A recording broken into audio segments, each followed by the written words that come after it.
We are back with more adventures with the Florida Powerboat Club here on our YouTube channel. This is Stu Jones along with our producer Ryan McCoy in the Pompano Beach studio. And we are excited to be bringing you the Bahamas Island Hop from the summer of 2024. Been a long time hanging on to this video, guys, but it is amazing the visuals you're about to see here. Just in time as we plan our summer of 2025. So before we get started, let's thank our sponsors. Our Florida Powerboat Club 2024 calendar year is sponsored by Mercury Racing and by these annual sponsors, including Cigarette Racing Team, Concept Boats, Cortez Cove Marina, Deep Impact Custom Boats, Fountain Power Boats, Midnight Express Boats, Marine Technology Inc., Myco Trailers, Nortec High Performance Boats, Performance Boat Center, SD Marine Group, and by Wozencraft Insurance and Finance. And as always, a very familiar site. This is Fort Lauderdale Beach you're looking at, and of course the landmark Bahia Mar Resort and Marina right here on a beautiful, peaceful Wednesday morning.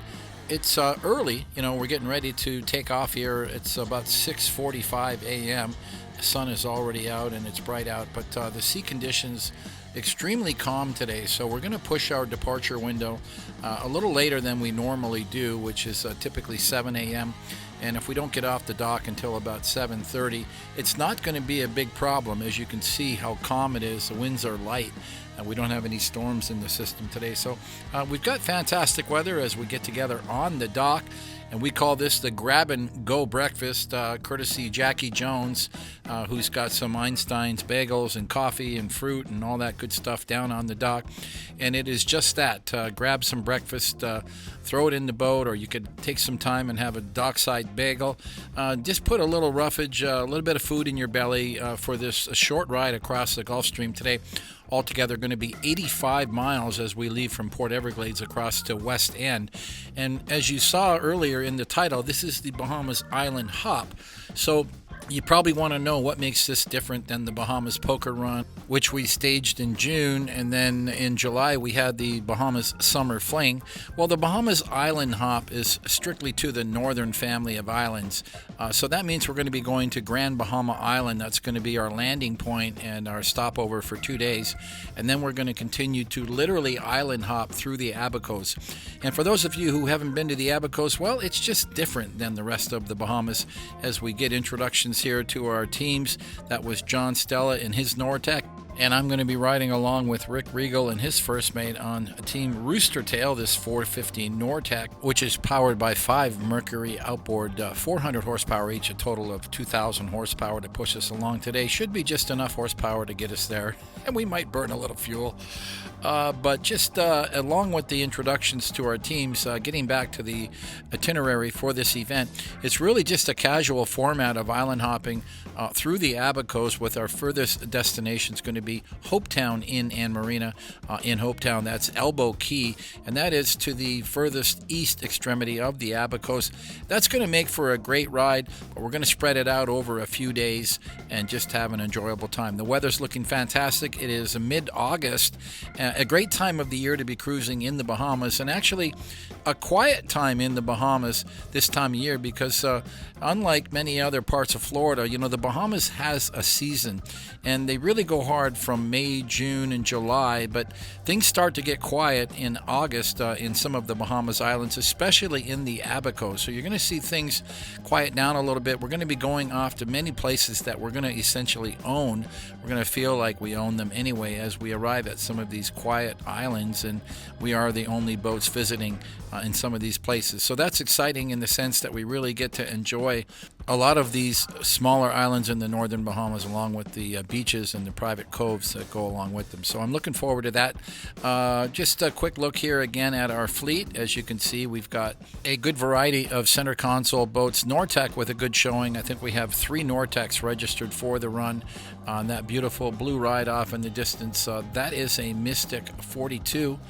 Which has been just recently purchased by Dominic and Christy Biscaglia from South Carolina. So this is going to be their first shakedown of this new 42 Mystic, powered by Mercury Racing 500Rs. So obviously a strong representation for all of the major center console brands. A total of 11 boats registered, which is just about right for an event like this. As many of you can remember seeing some previous episodes where, we've had as many as 6 or 7 boats, as small as that, but on average between 10 and 15. And for the upcoming Bahamas series in 2025, we're kicking things off with the Bahamas Poker Run at a total of 17 registered boats. So that's looking good for our next event.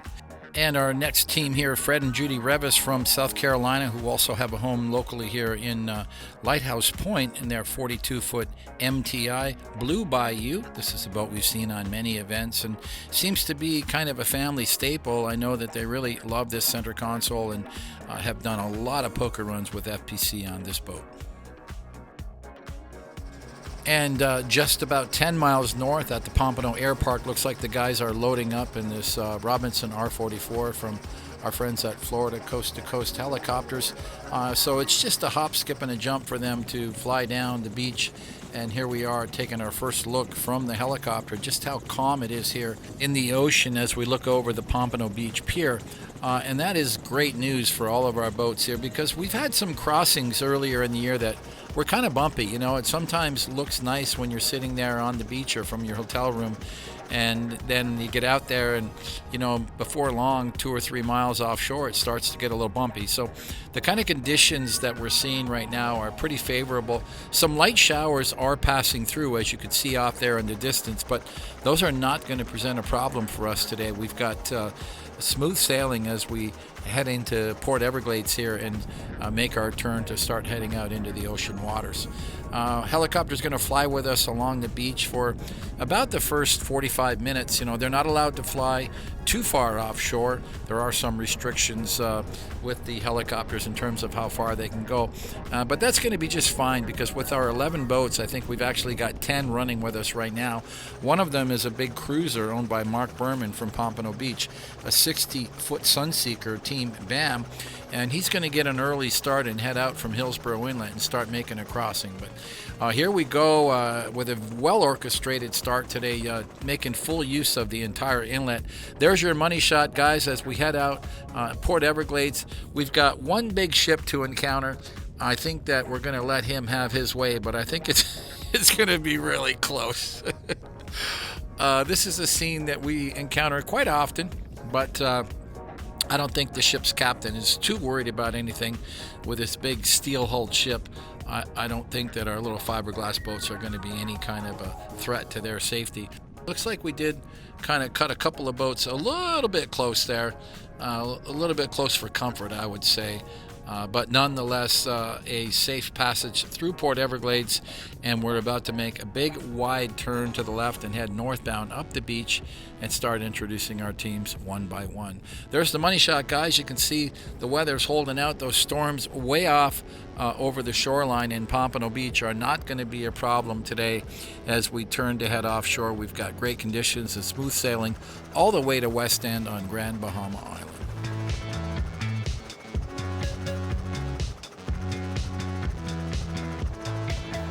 And kicking things off today, our official pace boat, Rick Regal from Ohio, his first mate Yesenia, and he's got Tyler and myself riding along today. I said earlier this is a Nortec 450. Well, those Nortec guys out there know I was perfectly wrong. It's a 452, which is more of a fishing edition, but we're not going to be doing much fishing this weekend. It's a cruising event, but nice to be on this big platform with this Nortec 452 as our official pace boat. And speaking of Nortec, well, there we go. We've got at least 2 or 3 other Nortec 390s on the run, and of course a variety of late model center consoles from all of the other major builders, including some of our sponsors. So we're going to get a look at all of them here, because one by one we're going to get a cockpit close-up. Now it's Fred and Judy Revis from North Carolina in that 42-foot MTI Team Blue Bayou, powered by Quad Mercury Racing 450Rs, and it is a beautiful ride, and they've got a big crew on board today, a total of 7. Of course, Fred and Judy at the helm. They've got their buddy Jimmy Farrell joining them, Johnny and Karina Thomas, Larry and Renee Howell, and Loretta Starr. That makes up their entire crew, and we've got a small enough event that we're going to be able to introduce all of the crew members. That's what's nice about these smaller events. We have a total of, I think, 11 boats, and an entire roster of 47 attendees on those 11 boats. So we get a chance to get to know everybody, especially when you're spending 6 or 7 days together. Here's Dominic and Christy from South Carolina in that brand new 42 Mystic, the rental. This is a big step up from their previous boat, which is a 38-foot Scout. They wanted to have something that was a little more poker run friendly and could maintain our cruising speeds. On board today, they've got Jeff and Patty Cost, Jody and Mark Landsteiner, Chris and Christina Stewart, and Jeannie and Glenn Herron. So a big crew, altogether 10, and that's why you want to have a center console, guys. Lots of room on board. You can bring all your friends. You don't have to leave anybody at home.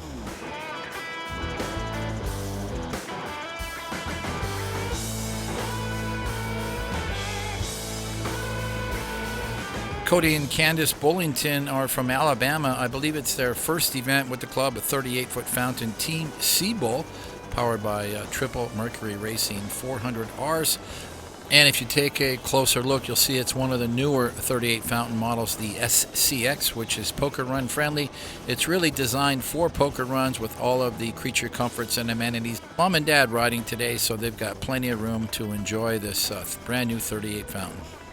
And we've got some retired military attendees today. This is Team At Ease, Brian and Christy Hawk from Florida in this 34-foot fountain with Triple Mercury 300 outboards. And riding along with them, we've got Leona Ann Eastwood and Francis Totanoski, first-timers here with the Florida Powerboat Club. So we hope you guys have a fantastic time. Nice to see you out enjoying the 34 fountain with FPC.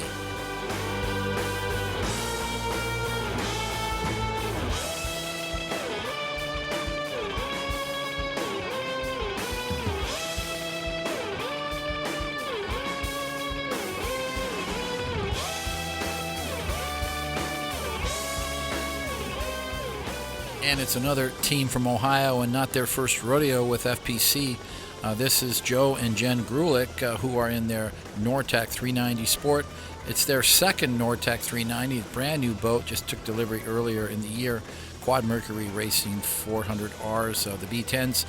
What a great package, and what a fun couple to be around. And I'm not sure if anybody's counting, but that's so far 3 Nortecs we've seen, and there are yet 2 more. So out of a fleet of 11 boats, 5 of them are Nortecs on the roster, a good representation of the Nortec brand, which is very popular in poker run circles, but in particularly with the Florida Powerboat Club. And this is a trend that you're going to see that will continue because Nortec is just on fire right now, building all kinds of center console models from 34 to 50 foot. Speaking of Nortec, well, of course, it's John Stella and his crew on this Nortec 390 Team Wolf. This one's powered by Triple Mercury Racing 400Rs. The L6 motors, they've had this boat for about 4 years. It was a Nortec demo, fully loaded. You notice it has the long T-top, the twin bolsters, and a lot of creature comforts on board. The Stellas enjoy boating as a family. It's always John and his son Tyler. They often bring along some family friends. So it's a boys' trip for them, and I think that they are revved up for a big, exciting week ahead. It's their first time going to the Bahamas with Florida Powerboat Club.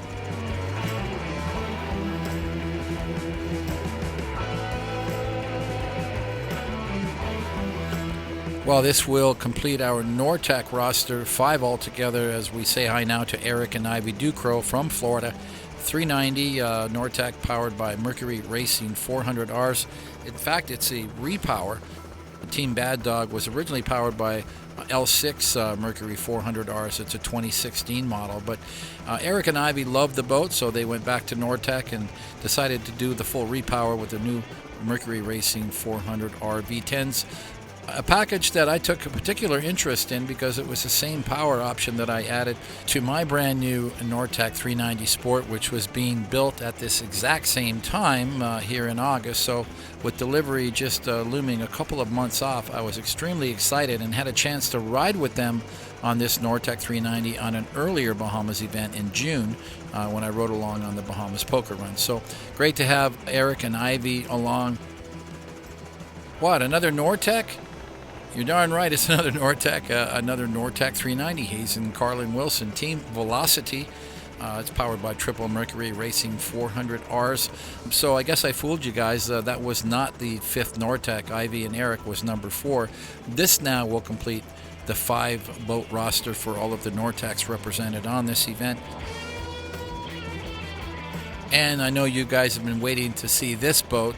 We had a sneak peek of it earlier. This is Todd and Danielle Fountain, all the way from Michigan, in this Cigarette 41 Nighthawk Team Fire Escape, and they have been active with the club over many years and had a lot of different boats. And the boat that we've seen most often with Todd and Danielle is their 46 Skater Team Tomcat with that noticeably, yellow and purple graphics. A classic skater that's done a lot of poker runs with us over the years. Nice to see them enjoying this Cigarette center console. This Nighthawk powered by Quad Mercury Racing 450Rs. What a beautiful ride she is.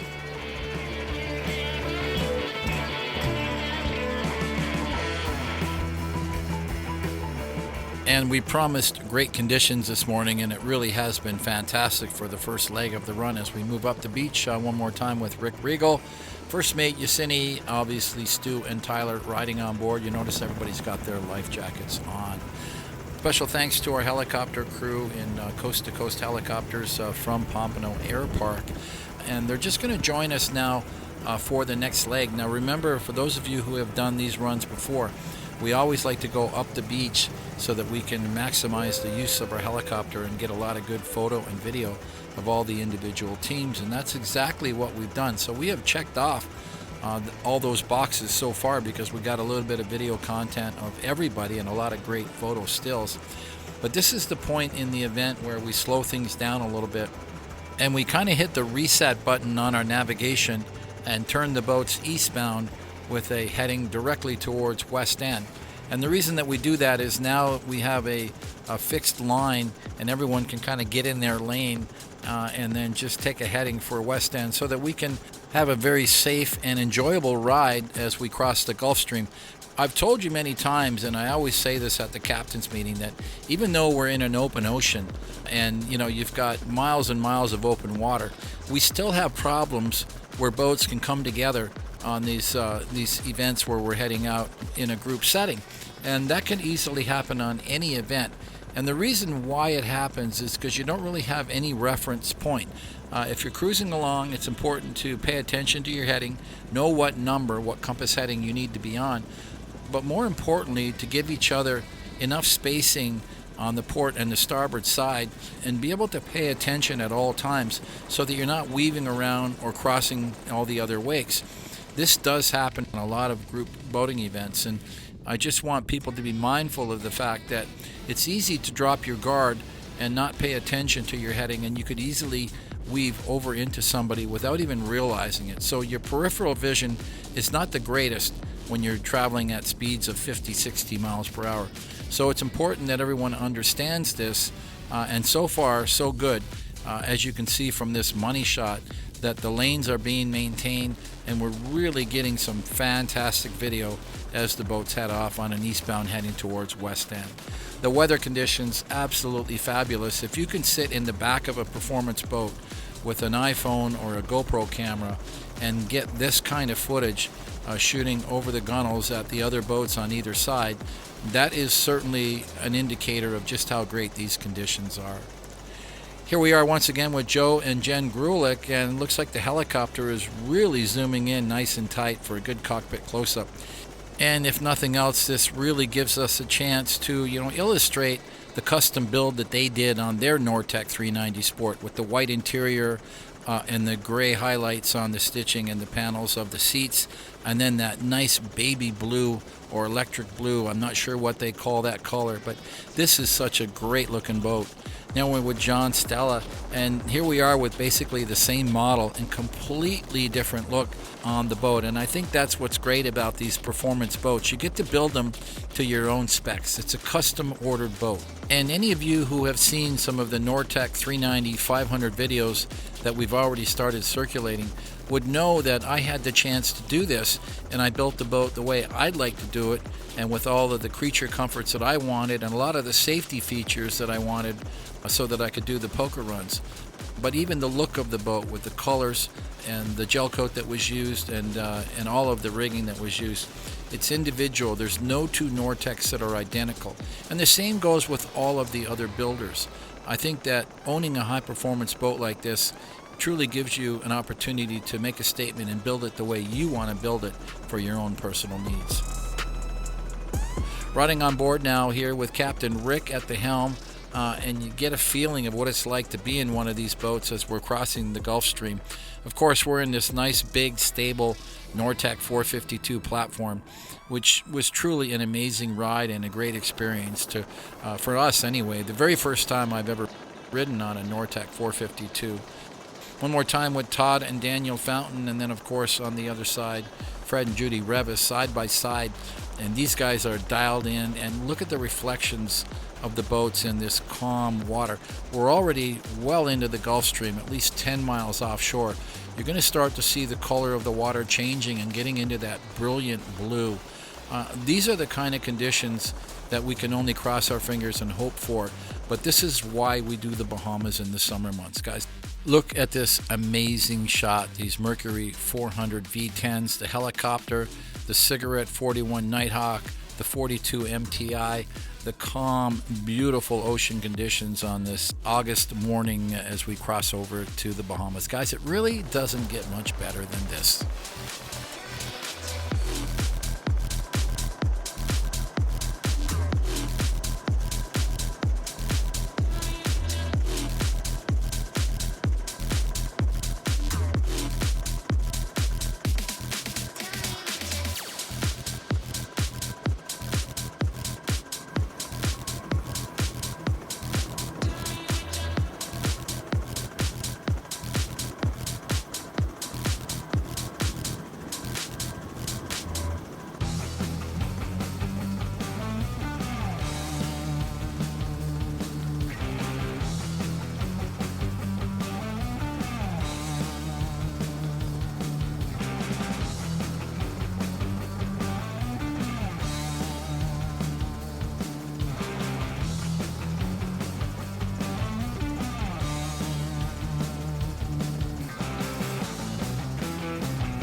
And here we are. We've arrived safely at Old Bahama Bay Resort and Marina, West End, which is on Grand Bahama Island.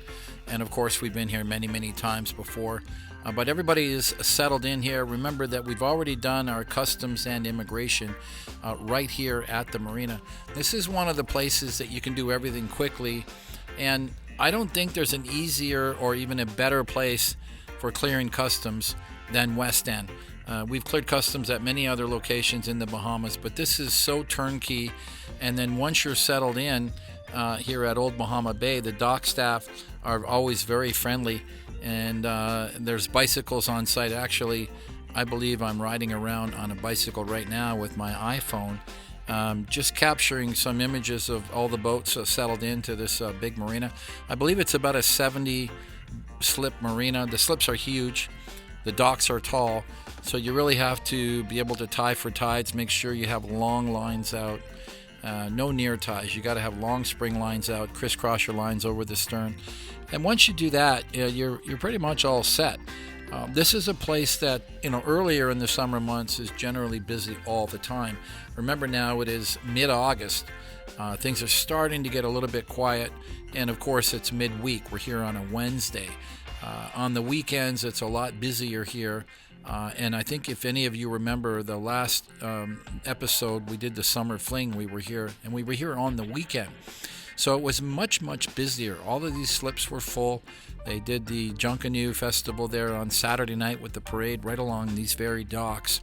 So this is a very different vibe here on this Wednesday midweek than what we had experienced just a month earlier.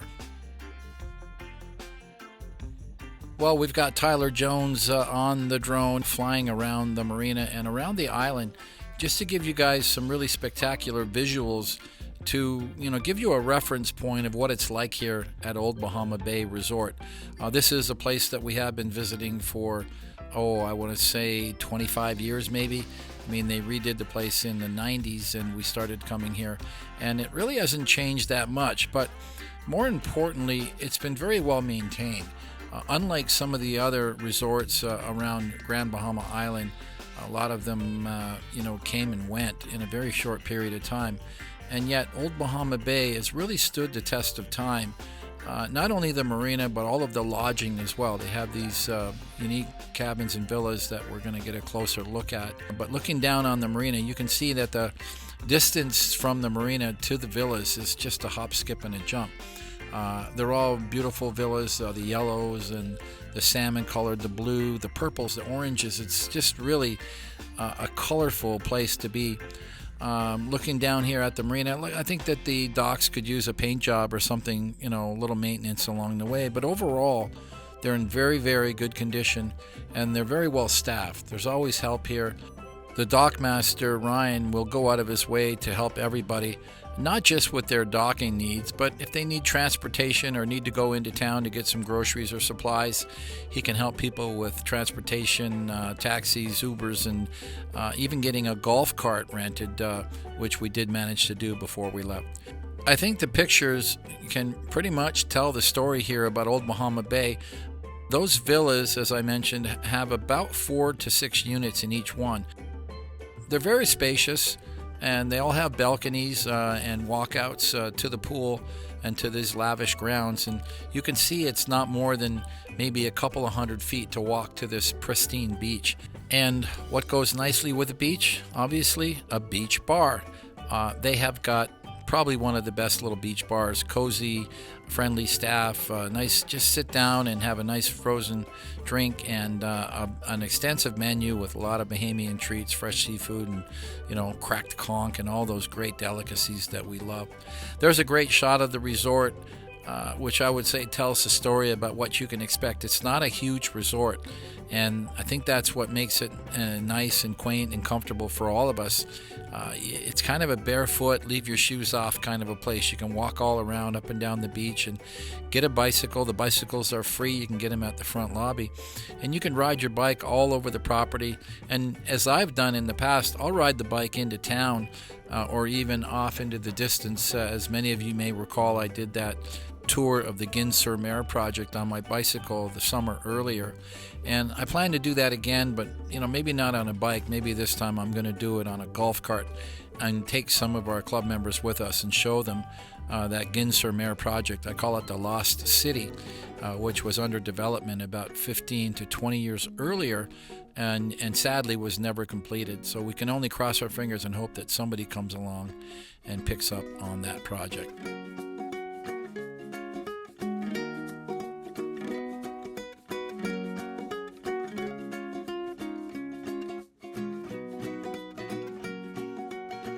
And we've just fast forwarded about 5 hours now to sunset, And we did not have anything on the agenda today. Once we arrived and got cleared customs, we all hung around at the resort, on the beach, in the pool, and just really enjoyed the serenity and the peaceful setting here at Old Bahama Bay on West End. Of course, we have plenty of activities scheduled for the next day to continue our adventure, and that will include a day trip to Port Lucaya through the Grand Lucayan Waterway. So not to let any of this footage end up on the cutting room floor, so to speak, let's just wind up this beautiful day here at West End with these beautiful drone shots of the island and the surrounding area, and we'll wind things down for the day, and we got an excellent day planned ahead.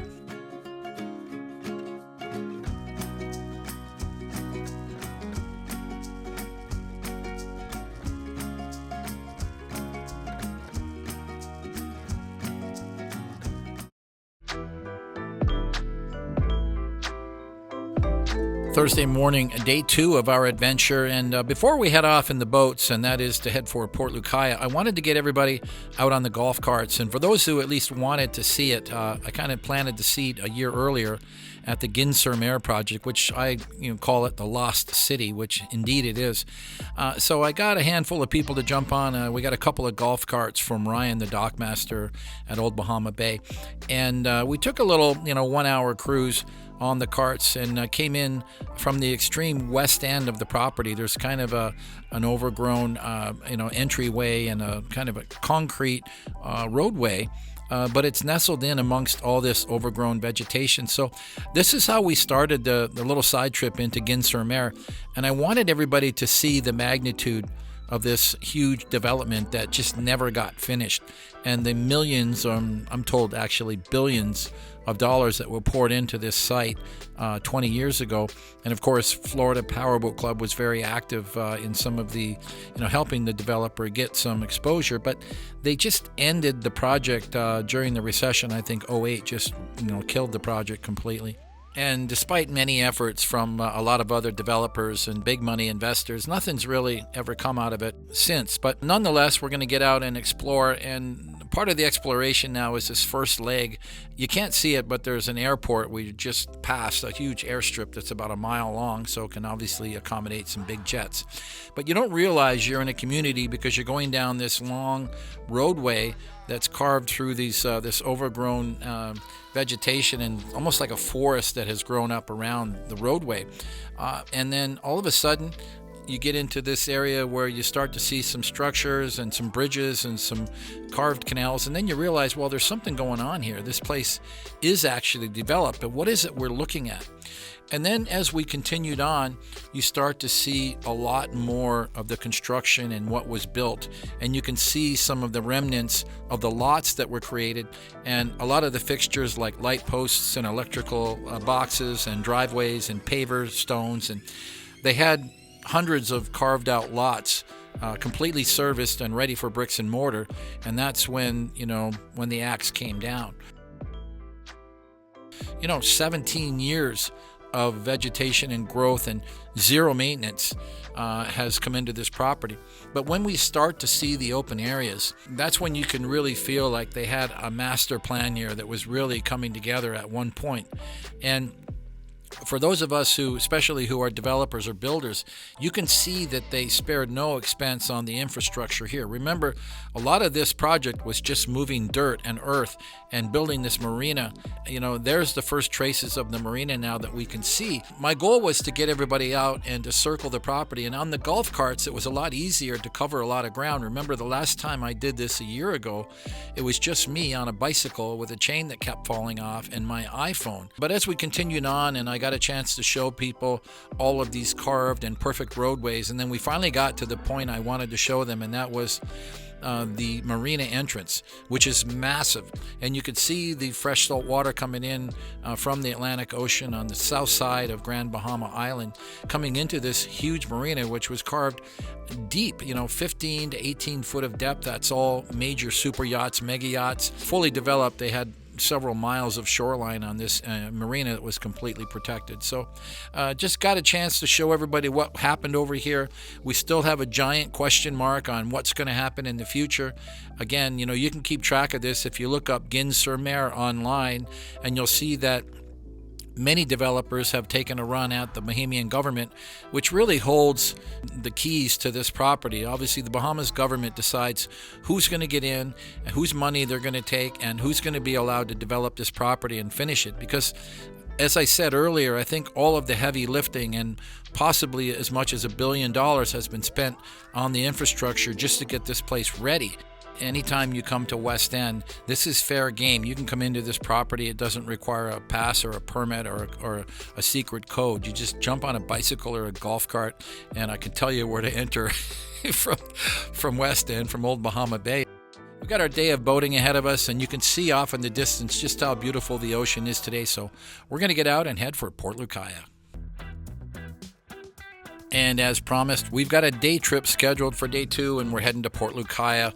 And first off is the Grand Lucayan Waterway. So as we catch up here with Dominic and Christy on their brand new 42-foot Mystic, cruising along the shoreline of Grand Bahama Island, we're going to head on the north side of the island today. It's about a half-hour cruise to the entrance of the Grand Lucayan Waterway, and very calm and protected waters they are. Now with Rick Regal, of course, I'm riding on board with Rick and his first mate on this Nortec 450 Sport, shooting this with my iPhone 15 at wide angle, and it makes this boat look like the Queen Mary. I mean, it is a big boat to begin with, but geez, this camera makes it look like it's like 70 feet long. And Yesenia up on the bow, getting her first view of what it's like to cruise through the Grand Lucayan Waterway. And it is an impressive ride for sure. Hey, because it's it's a man-made waterway that was made several years ago, back in the 70s, and it connects Grand Bahama Island from the south on the Atlantic side up until the Sea of Abaco side, which is the north side of the island. And it allows boats to pass through Grand Bahama Island without having to go through all the way to the west end or the east end of the island to travel up into the Abacos. So what we do here is we generally will stop the group and allow each boat to transit through the waterway. This section anyway is very narrow. So we don't want to be bunched up, and we don't want to be creating a lot of big wakes. It's a little bit dangerous to try to go through here in a big pack. So we give everybody about a 1-minute span, and we take off, and then each boat will then go and continue that trip. So we'll wait at the other end for all the boats, but this is such a cool part of the Bahamas, just going through the Grand Lucayan Waterway. So we just showed you what it looks like being on board and riding through it, and now we're stopped, and Tyler's got the drone up, so we're going to give you a shot of what it looks like from up high. And once again, you can see this carved waterway. This portion is the north end of the canal that goes out into the Sea of Abaco and will eventually connect you to the Abaco Islands. But we're heading south now. We're heading down to the Atlantic shoreline on the south side of the island. And you can see how narrow it is. And that's why we recommend only one boat at a time. Remember, this is two-way traffic. And it's not uncommon to just come across a big cruiser or a big trawler coming through here. It's all deep water through here. Some of the deeper draft boats would be more careful to travel through here on high tide. It is a little skinny at the other end. But giving everyone a chance here to pass through this waterway. And remember now, this is just the section of canal that is just one single canal that comes from the north down to about the midsection of Grand Bahama Island. But once we get into the middle part of the island, it will then expand, and then it'll become a myriad of waterways that would somehow resemble, Fort Lauderdale or Pompano Beach or one of these South Florida waterfront communities where there are many, many carved canals and arteries. And that's what we're about to see here shortly. And that is the development that was created, or at least planned, for the 70s and the 80s. And of course, sadly, back in the late 70s, when the Bahamas declared independence from the Crown and the Commonwealth of the UK, that is also when the political nature of the Bahamas changed to the extent that a lot of foreign investment departed. And a lot of the money that was going into this entire development was foreign investment, a lot of European and a lot of American money and some Canadian money. And I think that the climate was just not favorable for some of those investors at that time. And that's why a lot of the investment pulled out in the late 70s and the early 80s. So what's left here is really just an overgrown community, much the same way the Lost City that I call the Gin-sur-Mer project at the extreme west end of the island. Remember, this is only about 30 miles away on the same island. and it resembles very much what you see at Gin-sur-Mer, with a lot of developed roadways and waterways, but not a lot of bricks and mortar. As we continue south, we're going to start to see some nicer homes, and these are typically owned by some of the Bahamas business elite here in the neighboring community, and it's few and far between. There's probably only maybe 100 homes in this entire neighborhood, when it has the capability of having hundreds and hundreds of homes. So that probably is enough for everyone to see what it's like here on the Grand Lucayan Waterway. And we're only about 5 minutes from the exit into the Atlantic Ocean, and we're going to run up the shoreline. It's only about a 5-mile ride to the Bell Channel, and that will open us up to Port Lucaya as we know it. And that is a popular destination, at least it certainly was 2 or 3 decades ago, a very popular stop for Florida Powerboat Club for many, many years. But that too has really fallen in terms of its ability to keep the tourism going and keep the boaters coming. A lot of those resorts have closed, as well as the very popular Port Lucaya Marina has been now closed for about 5 or 6 years. Even pre-hurricane it had closed, and as well as many shops and boutiques in the Port Lucaya marketplace. So it's just not the place it used to be. Let's cross our fingers and hope that some development and some kind of a infusion of capital comes into this area, because it really is an easy destination for us from Florida to come across to Grand Bahama Island. And there's a lot here, and certainly a great potential for further development and more tourism to come to the area. And for boaters, I mean, I think it's an excellent playground. So fast forward about an hour, we are now in the Bell Channel, and we're in Port Lucaya, and you can see a lot of development here. Off to the right, a lot of those resorts have been closed, but in the central shot there, coming in on the channel, most of these places are up and running and open for business. In particular, it's the Grand Bahama Yacht Club that we're visiting today, and we're starting to see some of the marina in the foreground, which belong to the Grand Bahama Yacht Club. There's your money shot, and it is alive and well. We do know the owner here, Mr. Preben Olsen, who, we've had the fortunate experience of meeting him years ago, decades ago, and he and his group have maintained this property meticulously. I think it's very well kept up. You can see there's plenty of docking here, and those buildings and all the structures are private condos for the most part, with the exception is that there is a giant clubhouse, a restaurant, and a pool, which all of the owners and the locals have access to. And of course the boaters, if you have your boat docked here. Some of these boats are transient boats that are coming and going. You can see all of our boats are already settled in there on that main dock. And you can see that their infrastructure here in this protected marina is really fantastic. I mean, they could keep probably 200 or 300 boats here if they wanted to. But sadly, there's no hotel here, so we don't really have the facilities we need as a Powerboat Club to come and stay here long term. Those buildings that we see at the end of the dock are all private condominiums. I've actually looked at one of them recently, I think maybe on this trip, and they're beautiful, and the construction of them and the way that they've been maintained is fantastic. So for somebody who really loves it here in Port Lucaya, this would be an ideal residence, or a second residence if you like to come over here boating. A nice look at all of our boats here. That big Sunseeker is actually with us. That's Mark Berman's 60-foot Predator. And of course, all the rest of us in our center consoles along the docks here. And we were greeted with a friendly reception. There was a dockmaster that ran down and helped all of us tie up. And there's your beautiful pool. Very well maintained and waiting for a bunch of us to climb in and have a nice little party.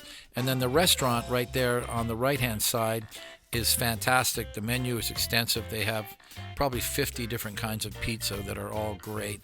And that in the middle is the clubhouse, which is ideal for private functions. I know they like to do a lot of weddings and occasionally like a family reunion or a corporate function there. But that's about it for the Grand Bahama Yacht Club. Highly recommended for anybody who visits the area. One thing I have not mentioned is they have a working fuel dock, and they have a regular shuttle boat that goes back and forth, a taxi boat that goes to Port Lucaya Marketplace and to other restaurants, and to also the Pelican Bay Hotel. The Pelican is the only hotel that's really easily accessible from Grand Bahama Yacht Club. Of course, there is one other Lucayan Beach Resort that is still open over on the beach side, which is also accessible. So this is still a destination for boaters. If you do need hotel accommodations, you can get both. So worth the visit, and certainly for today, it's just a fun run and a lunch stop, and I think everybody had a fantastic time.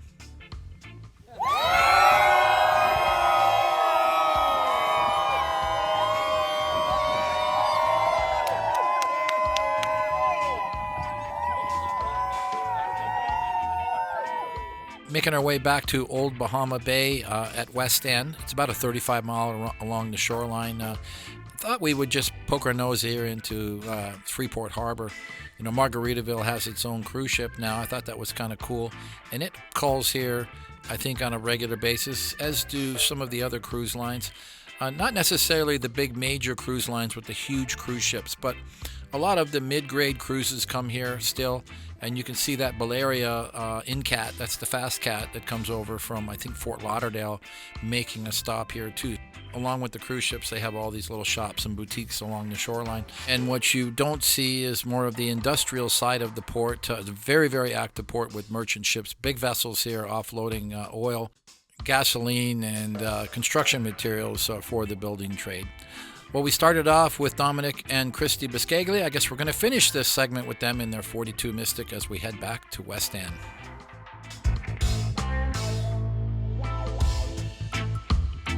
And a beautiful morning as we wake up here at Old Bahama Bay. Remember, this is going to be a travel day, so everyone is getting their luggage and getting loaded onto the boats. And I think we're trying to get out on the water by about 10 a.m. A last squirt of fuel for those who need it. But it's been a wonderful stay here at Old Bahama Bay. Everyone loved it. And it's going to be a travel day, a pretty big one at that, looking at probably 140 to 50 miles altogether to the Abacos. We're going to start off with Spanish Key, which is going to be about 115 miles. So obviously everyone's topped up on fuel. Going to take a little bit of tricky navigation as we leave Old Bahama Bay. We've got to get out and around this shoal, which you can see off to the starboard. Let's say hi to our teams one more time. It's Todd and Danielle Fountain from Michigan and their 41-foot cigarette team Fire Escape. It's got 4 Mercury Racing 450Rs. And all the way from Alabama, it's Cody and Candace Bullington in their 38-foot fountain SCX Team Seabull. It's powered by triple Mercury 400 V10s. And let's say hi to Joe and Jen Grulich from Ohio and their Nortec 390 Sport Team Endless Summer. It's their second 390 Sport. This one's powered by Quad Mercury Racing 400Rs. Yes, those are the V10s. And here's Fred and Judy Revis from South Carolina, but they have a home in Lighthouse Point, and they've got a big crew on board today. Their 42 MTI Team Blue Bayou, Quad Mercury Racing 450Rs. And it's another Fountain Center console. This time it's a 34. This is Brian and Christy Hauk from Florida, Team At Ease, and it's powered by triple Mercury 300s. And our official pace boat here in the foreground at Nortec 450 Sport, that's Rick Regal from Ohio, Tyler and myself riding on board and enjoying this huge platform for the event with 5 Mercury 400s. And it's another Nortec. This time it's a Nortec 390 Sport. Hayes and Carlin Wilson from Destin, Florida, Team Velocity. It's powered by triple Mercury 400Rs.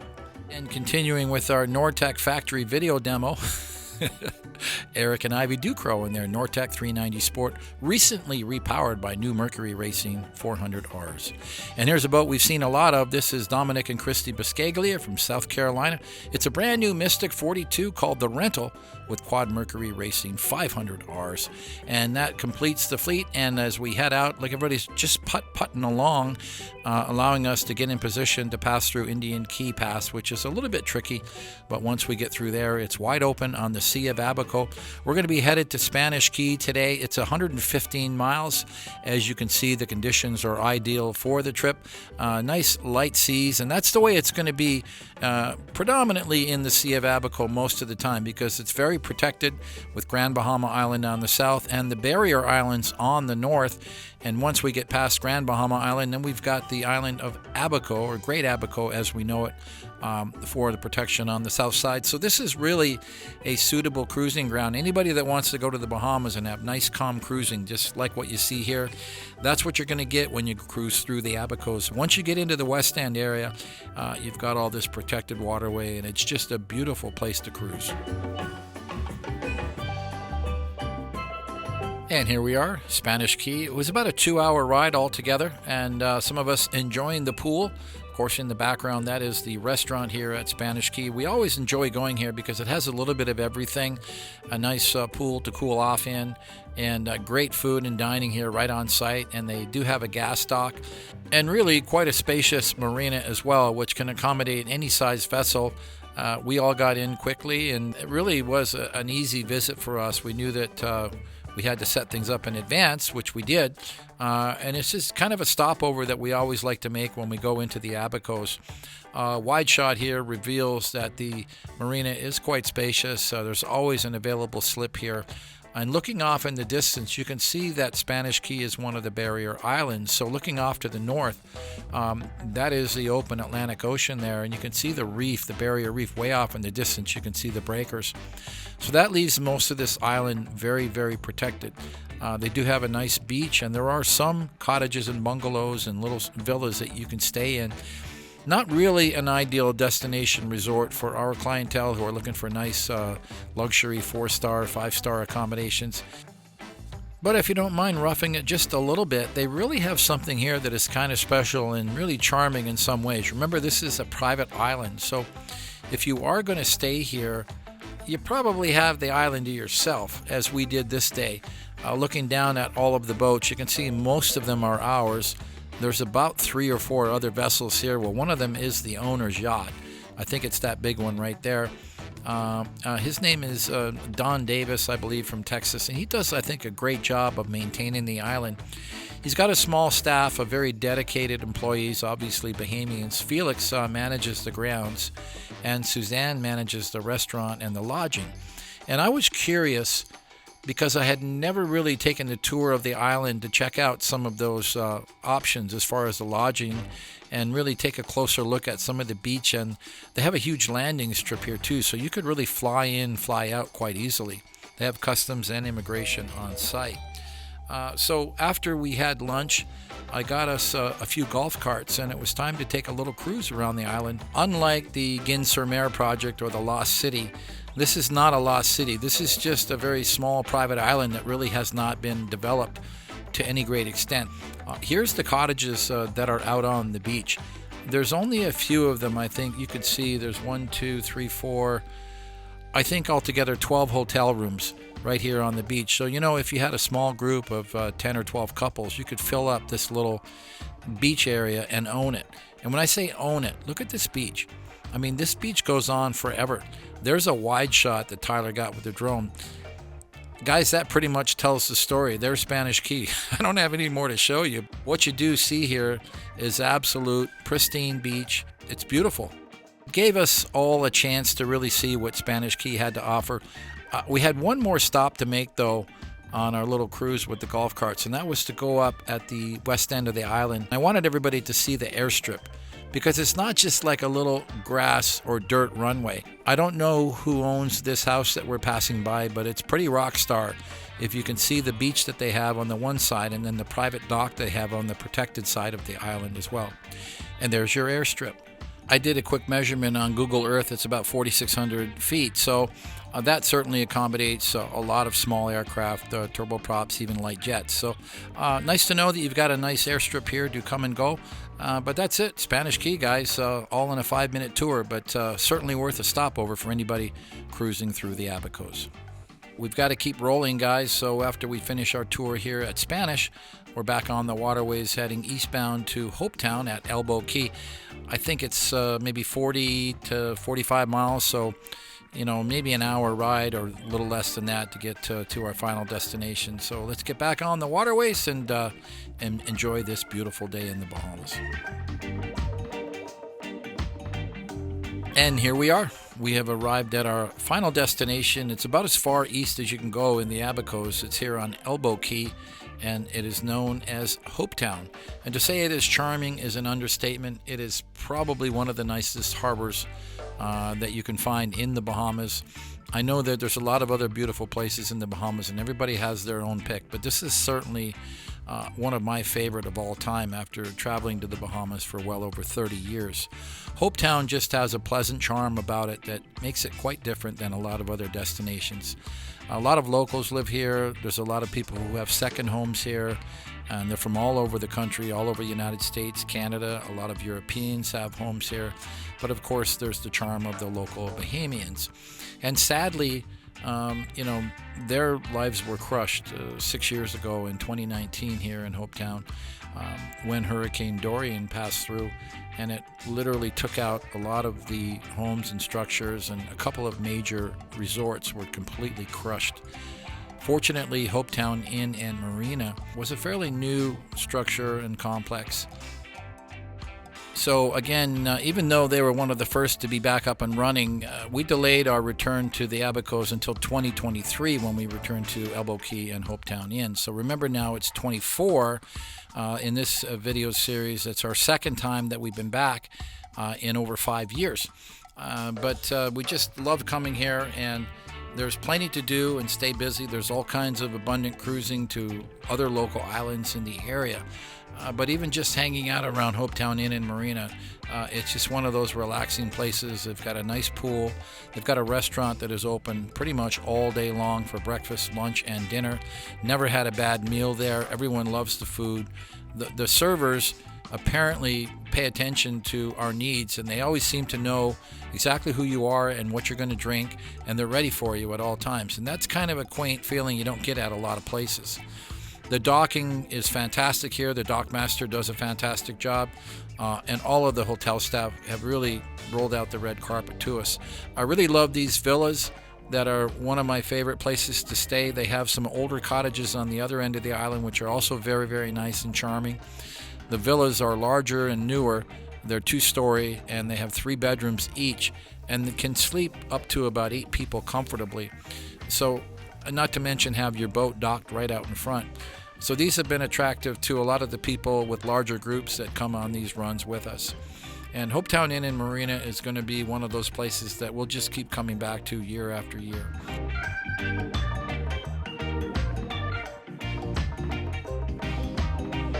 And we woke up to another beautiful day the next day, and I got an early start, decided to go for a little walk, as I often like to do. And funny thing, there's not really any roads in Hopetown, or at least not in the section that we're at.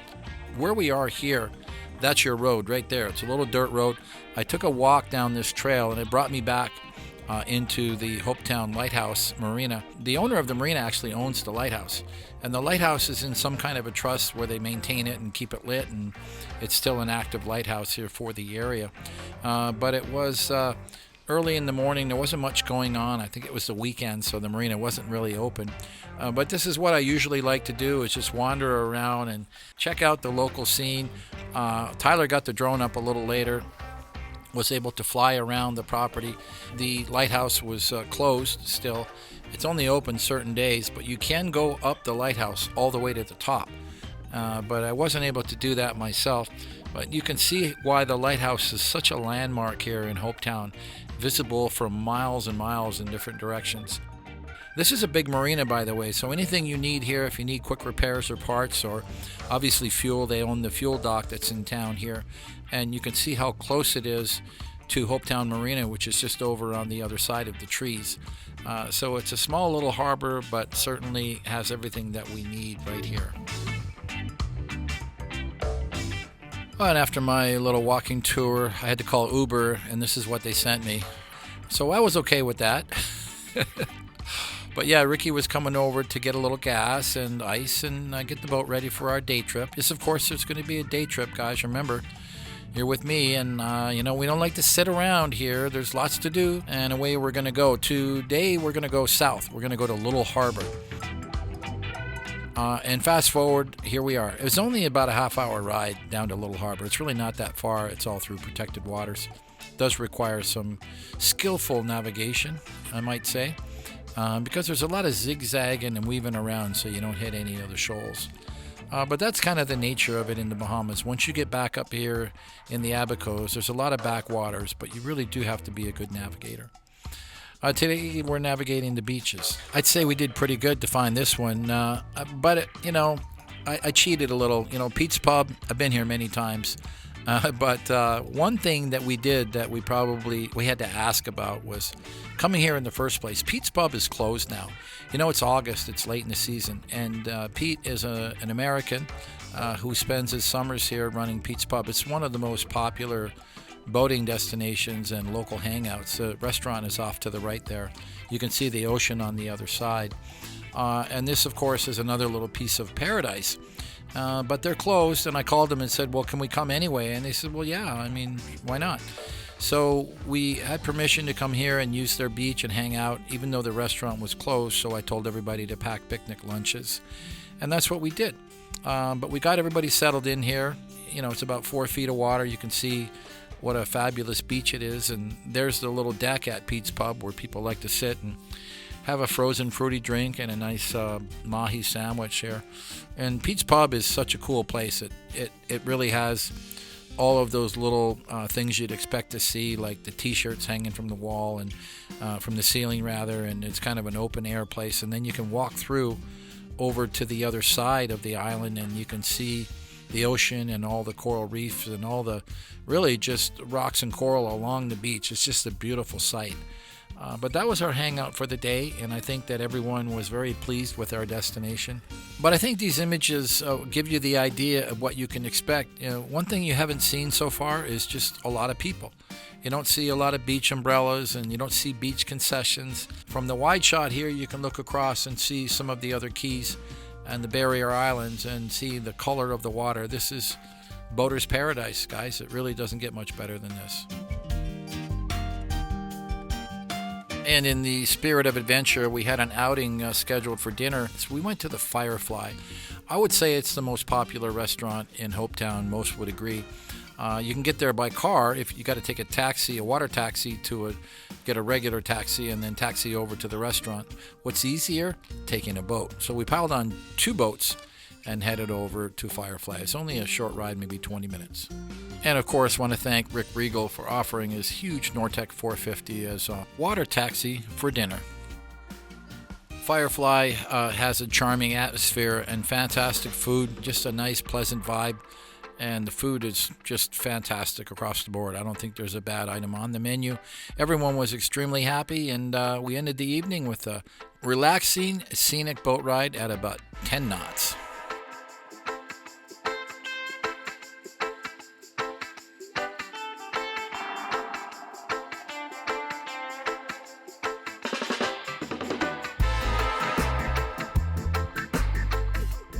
And our second play day now, another beautiful day here in Hopetown as we start to fire things up. You can see some activity down here in the marina as Tyler gets the drone up and a magnificent shot here of Hopetown Inn and Marina. But look at the waterways, guys. It's like glass. It's like a pond here in Hopetown Harbor. And equally out here in the Sea of Abaco, you're about to see just how nice it is.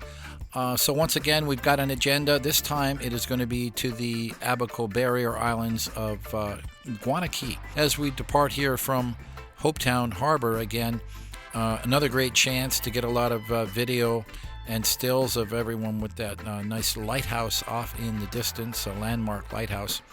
So that seems to be the drill every morning because it's a photo op. And here's Todd and Danielle and the 41 Cigarette Nighthawk team. Fire Escape are going to stop in here for their supplies for the day. Probably squirt a little fuel and grab some ice for the cooler. Not going very far today. It's probably 20 or 25 miles at the very most and going to be very calm, protected waters. So it's going to be an easy cruise. We wanted to get an earlier start because it's Sunday, and Sunday's the big day at Nippers, which is going to be our destination. We're going to go to Nippers and another place called Grabbers.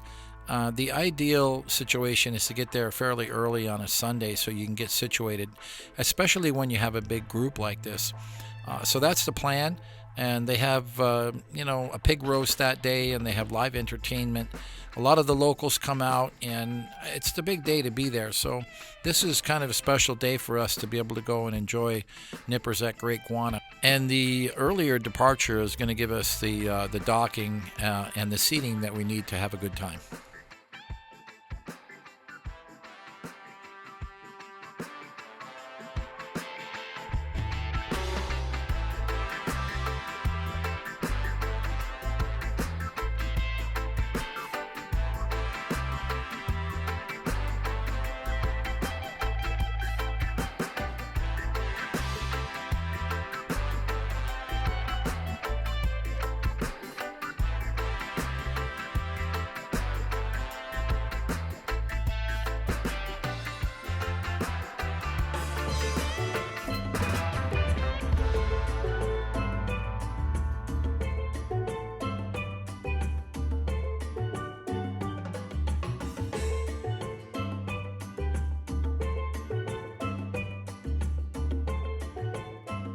And there's that big 60 Sunseeker, Mark Berman in the Predator team. Bam got his crew on board today. First mate Dree and FPC member Michael Friedman going to be riding along. And he lives right here in Pompano Beach by Jackie and I, and has been involved in the club for almost as long as we have. We're dating you, Mark. Mark goes back to about 1994. And yes, indeed, Dree is very excited to be on the boat today. She must have had a good night's sleep. And one more time with Dominic and Christy Biscaglia, getting a lot of love on this Mystic 42, as they very much should, because they just got the boat. It's that Lamborghini blue, color matched Mercury Racing 500Rs, the ultimate package. John Kosker and his crew did an amazing job on this Mystic, and Dominic just can't stop talking about how much they love the new boat. And a great shot of Bam Marine, the 60 Sunseeker Predator, going to win the Best Rooster Tail Award for this event. Without a doubt, with those harness and surface drives, this boat just throws a magnificent rooster tail all the time. And Mark maintains the boat himself, does a great job doing so. And to be able to jump in a boat like this and cruise all the way to the Bahamas and back at about 40 miles per hour, it's pretty amazing for a boat of this size. And here we are. We made it to Great Guana. We were able to get docking in the main harbor. Not the best docks, but nonetheless, safe harborage in a con-protected marina. And Nippers was here and ready on this beautiful Sunday. We all got situated easily. You can see that this place is really unique in so many ways. Everyone knows about Nippers. People that have never been to Nippers have heard about Nippers, and they really have built quite a reputation of being a party place. It's just a fun, relaxing place. I think what's unique about it, aside from the architecture and the pink walls and colors, is the height. The building is up on the bluffs, so the ground here is a little bit high. Some of these islands in the Bahamas do have some high ground, so you walk up to Nippers, and once you get there, you're looking down on this massive beach, and just a beautiful, picturesque view. The cameras come out immediately when people come up there and they see that view. But it's just a pleasant, casual vibe here. The music playing, the staff very charming and pleasant. A lot of options on the menu, a lot of cool drinks on the menu, and great food. It's always fresh seafood, locally caught seafood. And I think that gives you all of the ingredients necessary to have a great time here at Nippers, and that's exactly what we did. We got a good 2-3 hours in here. Of course, they have the pool, a lot of people cooling off in the pool. But for the more adventurous was to walk down the bluffs down to the beach and dip your toes in the ocean salt water and walk up and down this sandy beach. I have to admit that I was kind of a fly on the wall for this one, because I was traveling with Tyler, and not having Jackie or Max along, Tyler was happy to fly the drone, and he's really enjoying socializing with all of the club members, so he keeps quite busy everywhere we go.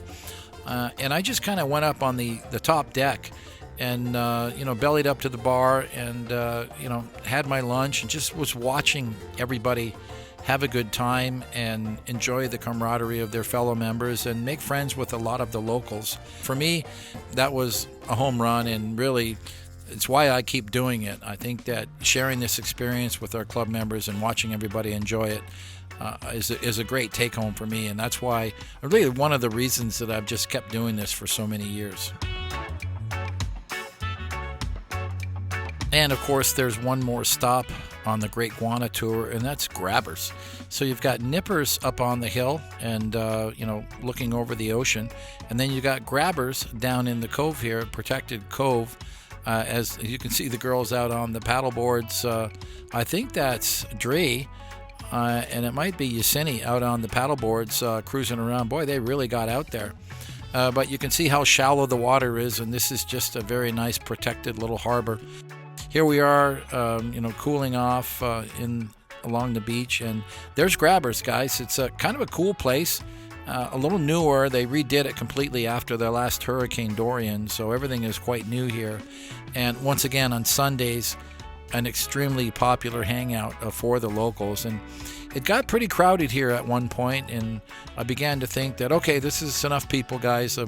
We've seen enough people for one day. So we had a couple of drinks here and hung out and enjoyed the vibe. And pretty soon we were underway and heading back to Hopetownian. And fast forward just 2 or 3 more hours as the day settles here at Hopetown Inn and Marina. And it doesn't matter what time of the day that you shoot this or videotape this or fly the drone, it's going to be beautiful. But a lot of activity here. I can see that the fuel boat has come in meantime overnight to load up the fuel at the Lighthouse Marina. But there's your view, guys, on our last day or our last evening here at Elbow Cay in Hopetown Harbor, and enjoying it with these magnificent drone shots from Tyler.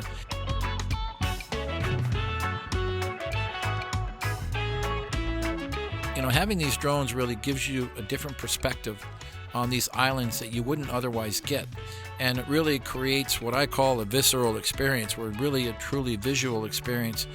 As we look here at Dominic and his crew, they just can't get off the boat.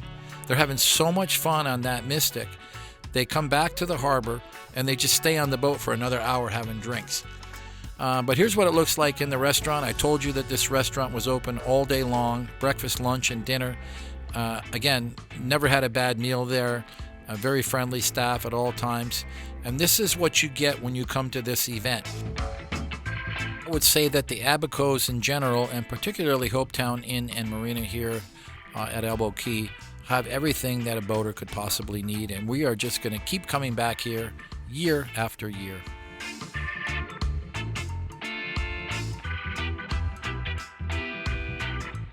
Well, guys, we really shared with you a lot of footage and really quite an adventure here, which was, I think, altogether a 6-day event in the Bahamas as we say farewell to Joe and Jen Grulich on their Nortec.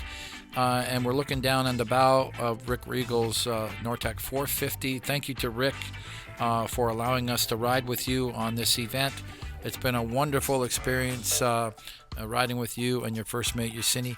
But now we're going to jump ship because Mark Berman and the crew and Team BAM are going back to Pompano Beach. And it's quite a different landscape to be looking out the transom of a big 60-foot Sunseeker Predator with big 800 horsepower diesels and harness and surface drive. So it's a completely different process getting the boat up on plane.